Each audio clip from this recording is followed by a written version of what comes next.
Asia cup లో భారత్ గెలుపు resound గట్టిగా వినిపిస్తోంది. పాకిస్తాన్ ను భారత్ చిత్తు చేసి పహల్గాం ఉగ్రదాడికి ప్రతీకారం తీర్చుకుందని అభిమానులు అంటున్నారు. అయితే మ్యాచ్ తర్వాత పాకిస్తాన్ క్రికెటర్లతో భారత్ ప్లేయర్లు కరచాలనం చేయకపోవడం ఇప్పుడు హాట్ టాపిక్ గా మారింది.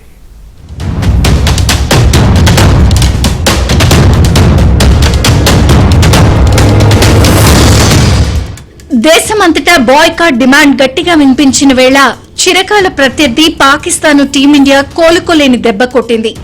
తమతో ఆట అంత సులువు కాదని చాటి చెప్తూ ఆసియా కప్ లో పాక్ పై విజయ భేరి మోగించింది. స్పిన్నర్లు కుల్దీప్, అక్షర్ బంతితో చెలరేగితే బ్యాటింగ్ లో అభిషేక్ మెరుపిన్నింగ్స్ కు సూర్యకుమార్, తిలక్ జత కలవడంతో పాక్ నిర్దేశించిన స్వల్ప స్కోర్ ను భారత్ సులువుగా ఛేదించింది.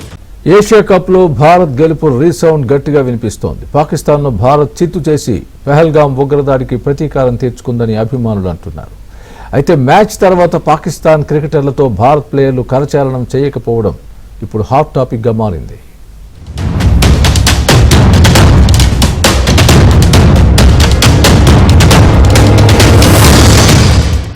దేశమంతటా బాయ్కాట్ డిమాండ్ గట్టిగా వినిపించిన వేళ చిరకాల ప్రత్యర్థి పాకిస్తాన్ టీమిండియా కోలుకోలేని దెబ్బ కొట్టింది.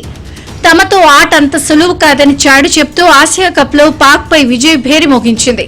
స్పిన్నర్లు కుల్దీప్, అక్షర్ బంతితో చెలరేగితే బ్యాటింగ్ లో అభిషేక్ మెరుపిన్నింగ్స్ కు సూర్యకుమార్, తిలక్ జత కలవడంతో పాక్ నిర్దేశించిన స్వల్ప స్కోర్ ను భారత్ సులువుగా ఛేదించింది.